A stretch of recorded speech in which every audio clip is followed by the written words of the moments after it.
Alors, je sais que vous avez probablement entendu parler de ces histoires bizarres de bunkers souterrains dans des documentaires et même sur Netflix.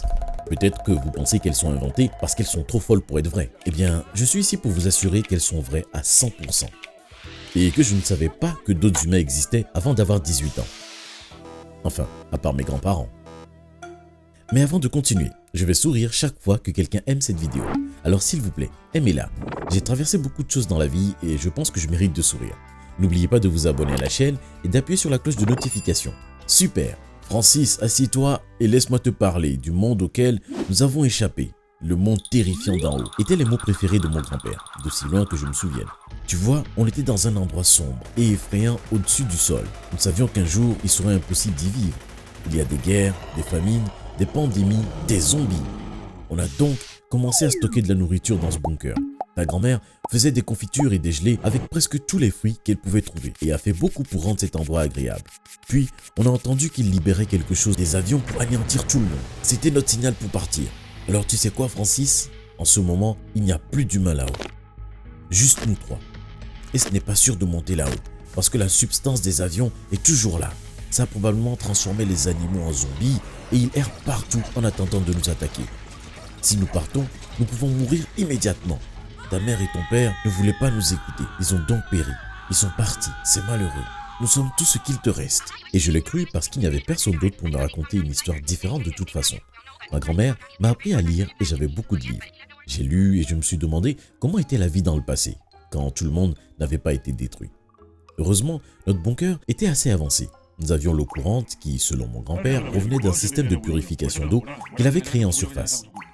Heureusement, nous avions une chasse d'eau, mais nous n'avions pas beaucoup de choses que vous appréciez tous de nos jours, comme Internet, les téléphones portables, les ordinateurs. Nous n'avions pas du tout accès à la technologie. Vous vous demandez probablement à quoi ressemble une journée typique. Je me réveillais, oui, j'avais une jolie petite chambre. Prenais mon petit déjeuner, qui était un truc sorti d'une boîte de conserve, lisais un peu, faisais quelques leçons avec ma grand-mère, puis je jouais peut-être à des jeux de société comme le Scrabble avec mon grand-père. Je jouais de la clarinette pendant environ 1 heure, puis je mangeais mon déjeuner en quelque chose d'autre qui sortait d'une boîte de conserve. Je faisais une sieste, je lisais un peu, puis je jouais encore à la clarinette et des jeux de société. Pouvez-vous vous imaginer faire ça tous les jours? Bien sûr, je m'ennuyais beaucoup et à 18 ans, je me suis dit que j'avais besoin d'un peu d'excitation dans ma vie.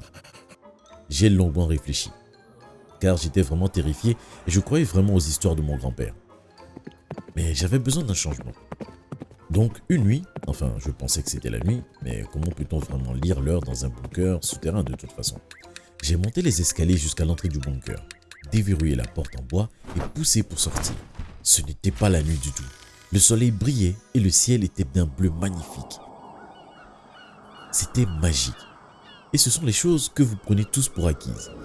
Je ne portais pas de chaussures et j'ai marché sur l'herbe, juste pour voir ce que ça faisait. J'ai ri parce que ça me chatouillait, puis je me suis figé de peur en me demandant si mes pieds n'allaient pas tomber à cause des substances toxiques qui se trouvaient partout. J'ai marché jusqu'à ce que j'arrive à une petite maison que j'ai supposée être celle de mes grands-parents avant qu'ils ne déménagent sous terre. J'ai passé la porte et regardé autour de moi. Puis je suis retourné dehors. J'ai vu tant de choses fascinantes dont je n'avais entendu parler que dans les livres. J'ai trouvé un pommier et cueilli une pomme. J'ai mordu dedans et j'ai senti comme une décharge électrique dans mon corps. C'était la première fois que je goûtais un fruit frais. Je marchais et c'était comme si j'étais en transe. J'ai l'impression d'avoir marché pendant des heures sans vraiment regarder où j'allais. Puis ça m'a frappé.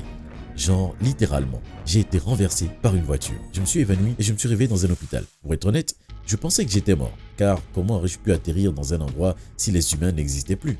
Quel est ton nom, jeune homme? Ai-je entendu une voix dire. J'ai levé les yeux et j'ai vu un homme d'un âge moyen qui me fixait.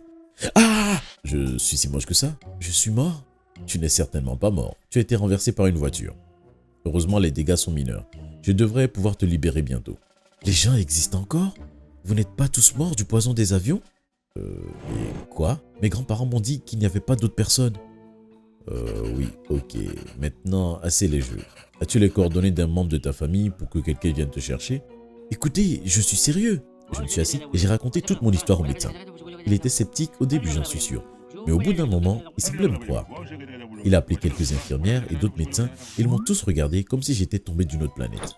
C'est lui? Je pense que c'est lui. Comment pouvons-nous entrer en contact avec ses parents?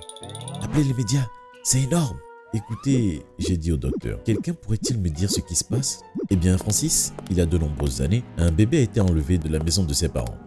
La même semaine, Ses grands-parents ont disparu. Pendant des années, la ville a pensé que les deux histoires n'étaient pas liées.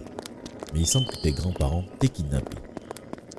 Alors, ce truc sur le monde qui est un endroit horrible n'est pas vrai? Eh bien, ça peut être horrible parfois, mais certainement pas de la façon dont ils l'ont décrit. Alors mes parents sont en vie? Je crois qu'ils le sont.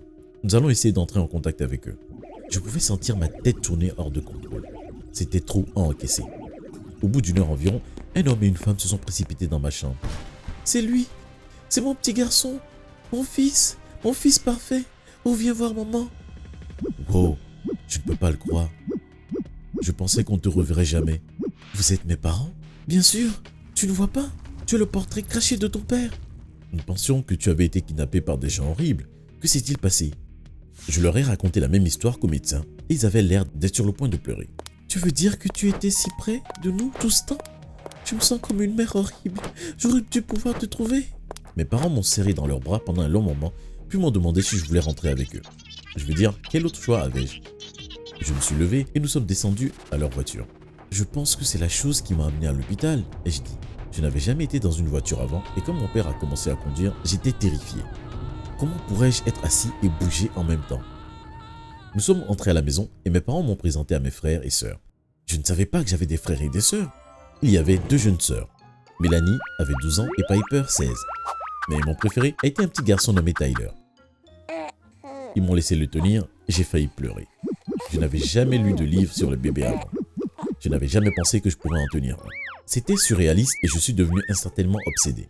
Nous avons une chambre d'amis qui peut être la tienne. Je vais laisser Piper te montrer où c'est pendant que nous préparons le dîner. Je suis monté avec Piper qui n'arrêtait pas de me fixer. Maman et papa ont appelé de l'hôpital pour dire qu'ils avaient trouvé notre grand frère. Ils m'ont eu 2 ans après ta disparition, mais ils n'ont jamais pu arrêter de parler de toi. Nous avons toujours espéré que tu reviendrais un jour.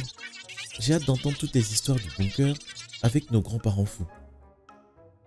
Et ne t'inquiète pas, je t'apprendrai tout sur la vie d'ici, a-t-elle dit.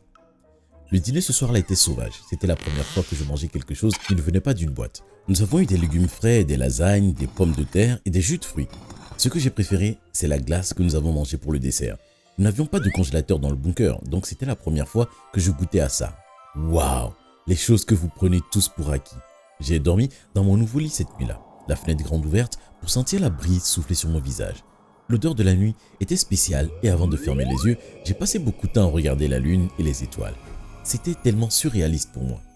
Le lendemain matin, je me suis réveillé, je suis descendu et j'ai vu toute ma famille fixer une boîte. Il y avait des gens dans la boîte et ils bougeaient et parlaient. Est-ce une télévision? Ai-je demandé et tout le monde a commencé à rire. Oui, viens t'asseoir avec nous, notre émission préférée est diffusée. Maman a fait des crêpes et on les mangera plus tard. Piper a rigolé. Je me suis assis à côté d'elle et Mélanie est venue à côté de moi et a serré ma main. Mon père et ma mère n'arrêtaient pas de me regarder et je n'arrivais pas à croire que ça arrivait vraiment. Puis j'ai entendu une sonnerie bizarre et j'ai sauté. C'était quoi ça? Le téléphone, ne t'inquiète pas. Comment ça marche? Eh bien, c'est juste un appareil qui te permet de parler à quelqu'un qui n'est pas à proximité. Oh waouh, nous avons tant à t'apprendre. Que dirais-tu d'aller te promener avec les filles après le petit déjeuner? Puis quand tu reviendras, nous t'emmènerons dans d'autres endroits. Ok papa. J'ai pris mon petit frère dans mes bras et j'ai quitté la maison avec mes sœurs. Le quartier semblait vraiment paisible et propre. Il y avait des gens qui faisaient du jogging et d'autres qui promenaient leurs chiens. Je n'avais jamais vu de chien auparavant, alors c'était un événement assez important pour moi.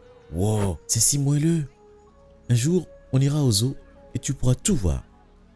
Des pandas, des éléphants, des tigres. Wow, j'adore cet endroit. Je suis resté loin de la route et des voitures pour des raisons évidentes.